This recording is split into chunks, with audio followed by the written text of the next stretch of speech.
আসসালামু আলাইকুম। আজকে আমরা পড়ব লিপিড ও ফ্যাটি অ্যাসিড সম্পর্কে। ফার্স্টে যে কোশ্চেনটা এক্সামে আসে সেটা হচ্ছে লিপিডের define lipid, give the classification of lipid with suitable example. লিপিডের সংজ্ঞা চাইছে আর শ্রেণীবিন্যাস চাইছে। সংজ্ঞা হচ্ছে লিপিড হলো প্রকৃতিতে প্রাপ্ত জৈব যৌগসমূহের একটি বৈচিত্র্যময় গ্রুপ যা ফ্যাটি অ্যাসিড এবং অ্যালকোহল, প্রধানত গ্লিসারল এর এস্টার। লিপিড হচ্ছে জৈব যৌগসমূহের বৈচিত্র্যময় গ্রুপ। ফ্যাটি অ্যাসিড ও অ্যালকোহল, প্রধানত গ্লিসারল। ফ্যাটি অ্যাসিড এবং গ্লিসারল এর এস্টার। ফ্যাটি অ্যাসিড ও অ্যালকোহলের এস্টার। এরা পানিতে অদ্রবণীয় কিন্তু জৈব দ্রাবক যেমন ইথার, ক্লোরোফর্ম, বেনজিন এগুলোতে সম্পূর্ণ দ্রবণীয়। জীবকোষের অন্যতম প্রধান গাঠনিক ও শক্তি সঞ্চয়কারী উপাদান। শ্রেণীবিন্যাস। রাসায়নিক গঠন অনুযায়ী লিপিডকে প্রধানত তিনটি ভাগে ভাগ করা যায়: সরল লিপিড, ফ্যাটি অ্যাসিড এবং বিভিন্ন অ্যালকোহলের এস্টার। এদের আদ্য বিশ্লেষণ করলে শুধু ফ্যাটি অ্যাসিড ও অ্যালকোহল পাওয়া যায়। ফ্যাটি অ্যাসিড ও অ্যালকোহলের এস্টার। এক নম্বরটা হচ্ছে চর্বি ও তেল, fat, oil, triglyceride. Fatty acid, গ্লিসারলের এস্টার যেমন সরিষার তেল, মাছের তেল বা তিমির চর্বি।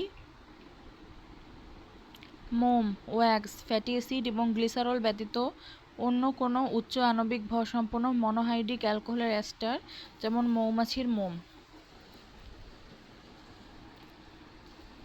মোম হচ্ছে ফ্যাটি অ্যাসিড ও গ্লিসারল ব্যতীত অন্য কোনো উচ্চ আণবিক ভরসম্পন্ন মনোহাইড্রিক অ্যালকোহলের এস্টার যেমন মৌমাছির মোম।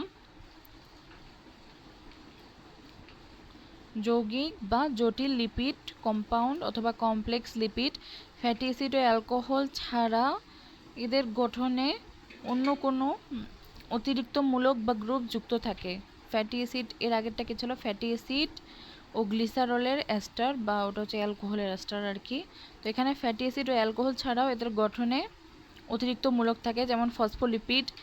ফসফোলিপিড হচ্ছে লিপিডের সাথে ফসফরিক অ্যাসিড এবং নাইট্রোজেন ঘটিত ক্ষার থাকে। উদাহরণ লেসিথিন। সেফালিন, এটা কোষ প্রাচীরের মূল উপাদান।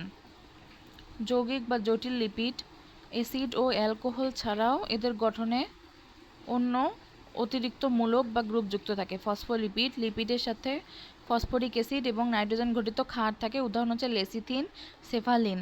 কোষ প্রাচীরের মূল উপাদান এটি। গ্লাইকোলিপিড, লিপিডের সাথে কার্বোহাইড্রেট যুক্ত থাকে। উদাহরণ হচ্ছে সেরিব্রোসাইট, মস্তিষ্কে থাকে গ্লাইকোলিপিডটা। লিপোপ্রোটিন, লিপিড ও প্রোটিনের জটিল মিশ্রণ। HDL, high density lipoprotein. LDL, low density lipoprotein, এটা হচ্ছে লাইপোপ্রোটিন। লিপিড ও প্রোটিনের জটিল মিশ্রণ। উদ্ভূত বা ডেরাইভ লিপিড, সরল বা যৌগিক লিপিডের আন্তঃবিশ্লেষণের ফলে এই লিপিডগুলো উৎপন্ন হয়। উদাহরণ ফ্যাটি অ্যাসিড, গ্লিসারল, স্টেরয়েড যেমন কোলেস্টেরল। চর্বিতে দ্রবণীয় ভিটামিন, অ্যাডেক, এগুলো সব হচ্ছে উদ্ভূত বা লব্ধ সরল বা যৌগিক লিপিডের আন্তঃবিশ্লেষণের ফলে এই লিপিডগুলো তৈরি হয়। ফ্যাটি অ্যাসিড আছে গ্লিসারল, স্টেরয়েড আছে কোলেস্টেরল, চর্বিতে দ্রবণীয় ভিটামিন এডিইকে। সম্পৃক্ত বনাম অসম্পৃক্ত ফ্যাটি অ্যাসিড, এটা পার্থক্যটা এক্সামে আসছে। Differentiate between saturated and unsaturated fatty acid with structure, give example. Fatty অ্যাসিডের হাইড্রোকার্বন শৃঙ্খলে কার্বন কার্বন বন্ধনের প্রকৃতির উপর ভিত্তি করে এদের দুভাগে ভাগ করা হয়। Carbon carbon. Saturated fatty acid, carbon শৃঙ্খলে কোনো দ্বিবন্ধন থাকে না, সব একক বন্ধন কার্বন কার্বন। আর আনস্যাচুরেটেড ফ্যাটি অ্যাসিডে কার্বন শৃঙ্খলে এক বা একাধিক কার্বন কার্বন দ্বিবন্ধন থাকে। ভৌত অবস্থা, কক্ষ তাপমাত্রা, এরা সাধারণ তাপমাত্রায় 25 ডিগ্রি সেলসিয়াসে কঠিন বা অর্ধকঠিন হয়, আর এরা সাধারণ তাপমাত্রায় তরল তেল প্রকৃতির হয় আনস্যাচুরেটেডটা। তেল অবস্থায় থাকে আর ওটা হলো কঠিন অবস্থায় থাকে। গলনাঙ্ক, স্যাচুরেটেড ফ্যাটি অ্যাসিডের গলনাঙ্ক তুলনামূলক উচ্চ থাকে যেহেতু কঠিন থাকে ওই কারণে। আনস্যাচুরেটেড এর গলনাঙ্ক কম থাকে, সহজে জমে যায় না এই কারণে। উৎস, প্রাণীর চর্বি ও ডালডা এগুলোতে হচ্ছে স্যাচুরেটেড ফ্যাটি অ্যাসিড থাকে। আর উদ্ভিজ্জ তেল, উদ্ভিদ থেকে যেসব তেল পাওয়া যায়, মাছের তেল যেটা, এটা হচ্ছে আনস্যাচুরেটেড। এই কারণে হচ্ছে গরুর মাংসের চর্বি হচ্ছে জমে যায়। আর মাছের তেল যেটা, মাছের পেটের যে তেল থাকে বা মাছের শরীরে, ওইটা সহজে জমে না।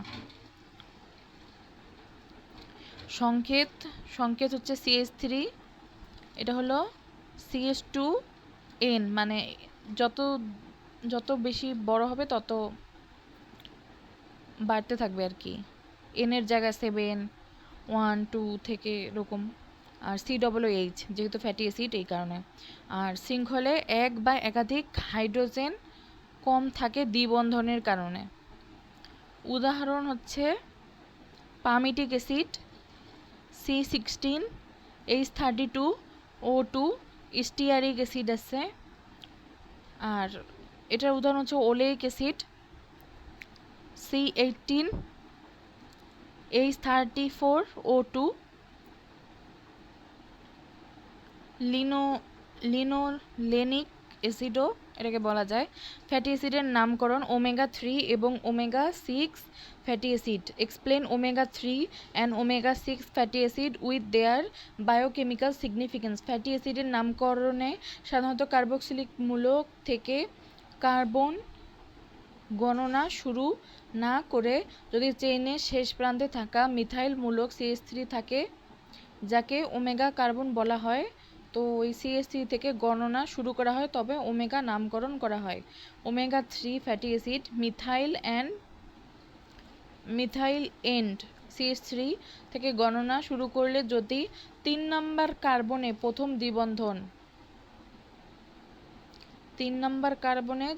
দ্বিবন্ধনটা পাওয়া যায় তবে সেটাকে ওমেগা 3 ফ্যাটি অ্যাসিড বলে। উদাহরণ হচ্ছে alpha linolenic acid ALA, EPA, ইকোস্যাপেটোনিক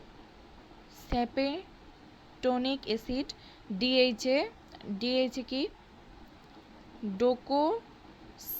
ডোকোসা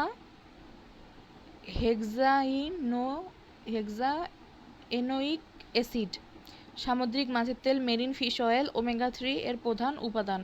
আর omega 6 fatty acid methyl end থেকে গণনা শুরু করলে যদি 6 নম্বর কার্বনে প্রথম দ্বিবন্ধন পাওয়া যায় তাকে ওমেগা 6 ফ্যাটি অ্যাসিড বলে। উদাহরণ হচ্ছে লিনোইক অ্যাসিড আর হচ্ছে আর্কিডোনিক অ্যাসিড।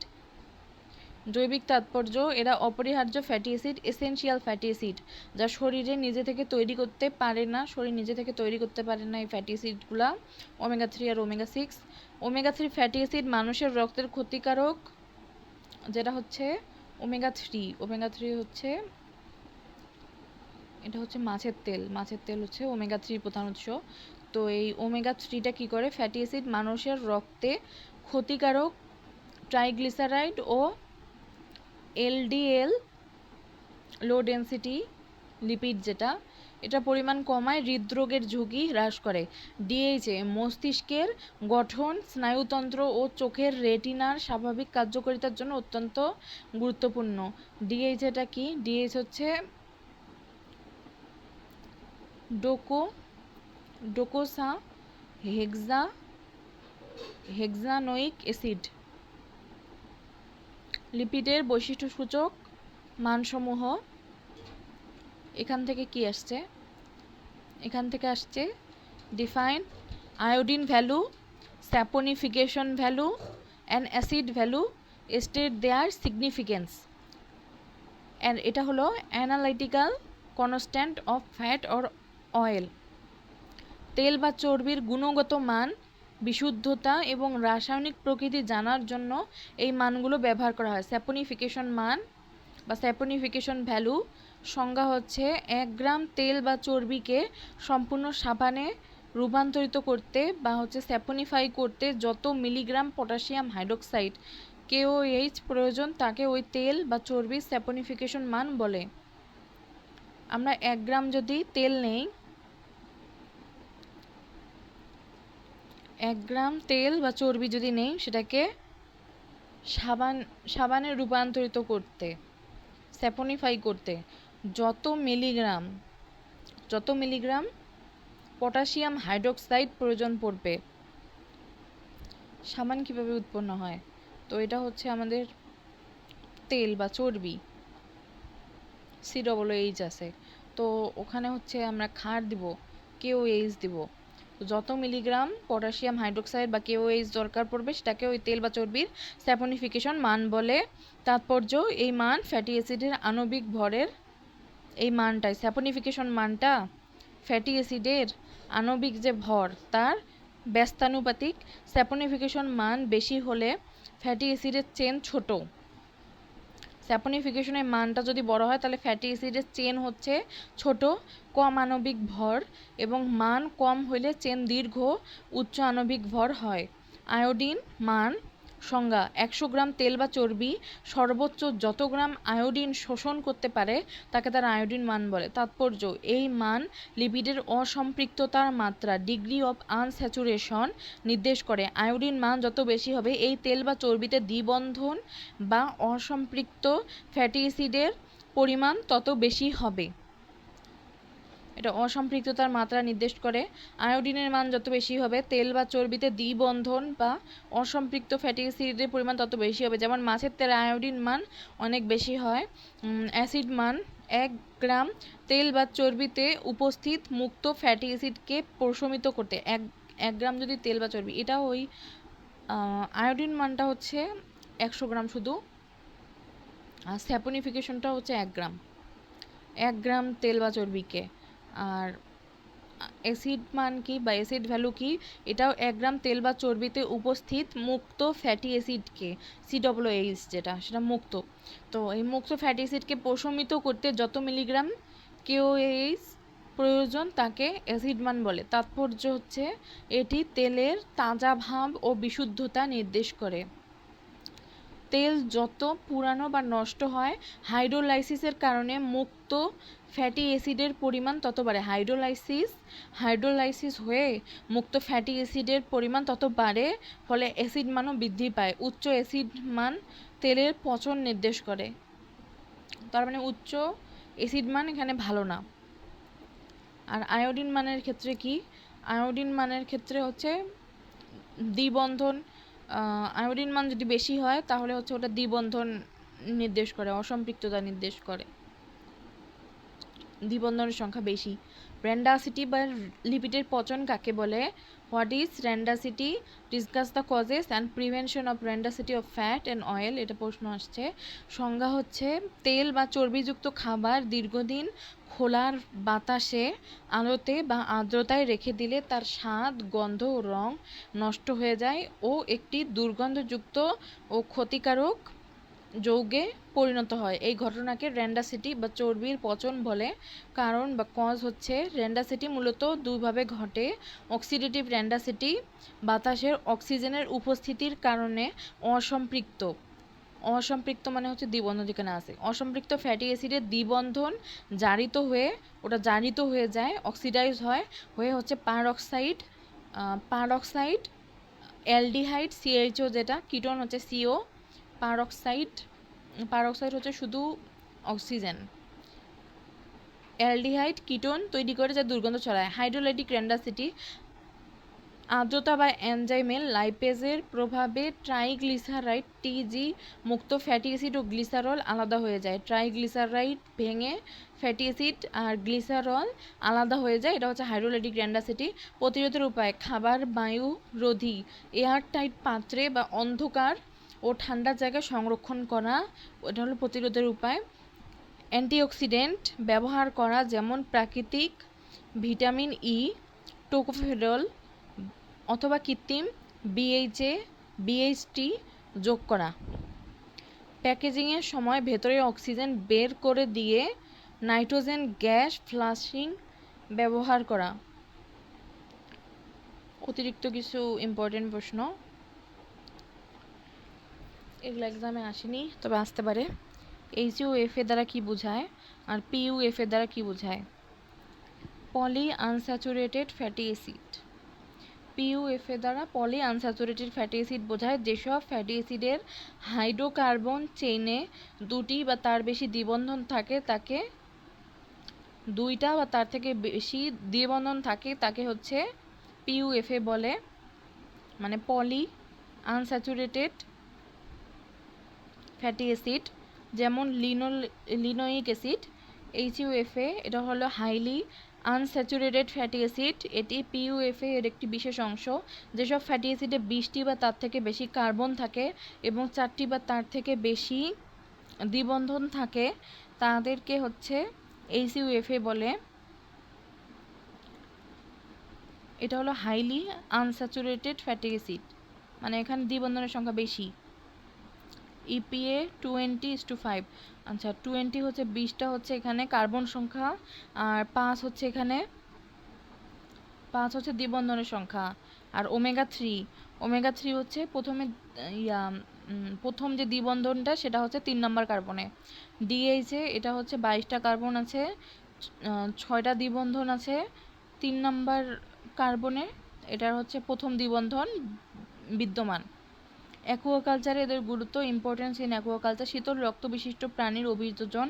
মাছ শীতল রক্ত বিশিষ্ট প্রাণী। কম তাপমাত্রায় পুকুরের পানি ঠান্ডা হয়ে গেলে মাছের কোষের মেমব্রেন যাতে শক্ত না হয় সেজন্য মেমব্রেনকে সচল ও তরল রাখতে কোষ মেমব্রেন। HUFA মানে হাইলি আনস্যাচুরেটেড ফ্যাটি অ্যাসিড, যেমন DHA, EPA অপরিহার্য ভূমিকা পালন করে। লার্ভার বৃদ্ধি ও বেঁচে থাকার হার। মাছের পোনা বা লার্ভার প্রাথমিক ধাপে চোখ ও ব্রেইনের বিকাশের জন্য খাবারে পর্যাপ্ত পরিমাণ HUFA যোগ করতে হয়, যেমন আর্টেমিয়া বা রটিফারকে HUFA দিয়ে এনরিচ করা হয়। খাবারে HUFA এর অভাব হলে পোনার মৃত্যুর হার, মর্টালিটি রেট বেড়ে যায়। এরপর আছে ফসফোলিপিড, লেসিথিনের কাজ ও গঠন। ফসফোলিপিড হলো কোষের প্লাজমা মেমব্রেনের প্রধান উপাদান। প্লাজমা মেমব্রেন এর মধ্যে লেসিথিন, ফসফোটাইডাল কোলিন অন্যতম গুরুত্বপূর্ণ যৌগিক লিপিড। লেসিথিন অথবা হচ্ছে ফসফোটাইডাল কোলিন। তো এই যে এখানে একটা কোলিন, এখানে বন্ড হচ্ছে ফসফেটের সাথে, এখানে গ্লিসারল, এটা ফ্যাটি অ্যাসিড, এটা ফ্যাটি অ্যাসিড। ফ্যাটি অ্যাসিড একটা স্যাচুরেটেড একটা আনস্যাচুরেটেড।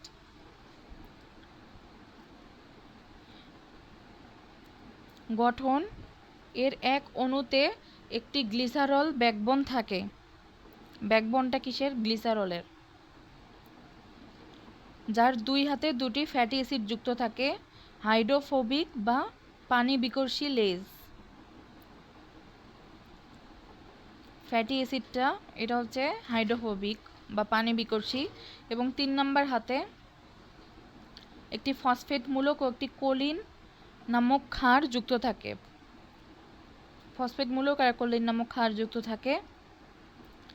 হাইড্রোফিলিক বা ওয়াটার লাভার হেড, এটি একটি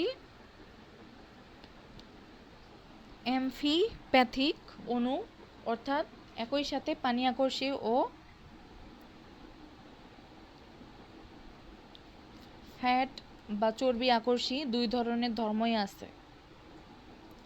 কাজ, এটি কোষের ভেতর ও বাইরের তরলের ভারসাম্য রক্ষা করে এবং পানিতে ফ্যাট বা চর্বির উপাদানকে কোষের ভেতর ও বাইরের তরলের ভারসাম্য রক্ষা করে। পানিতে ফ্যাট বা চর্বি জাতীয় উপাদানকে ইমালসিফাই বা দ্রবীভূত করতে সাহায্য করে। মাছের চর্বি বিপাক, লিপিড মেটাবলিজম সচল রাখতে এটি ডায়েটে প্রয়োজন হয়। মাছের চর্বি বিপাক বা লিপিড মেটাবলিজম সচল রাখতে ফসফোলিপিড প্রয়োজন হয় বা লেসিথিনের গঠন। Write short note on phospholipid ও লেসিথিন।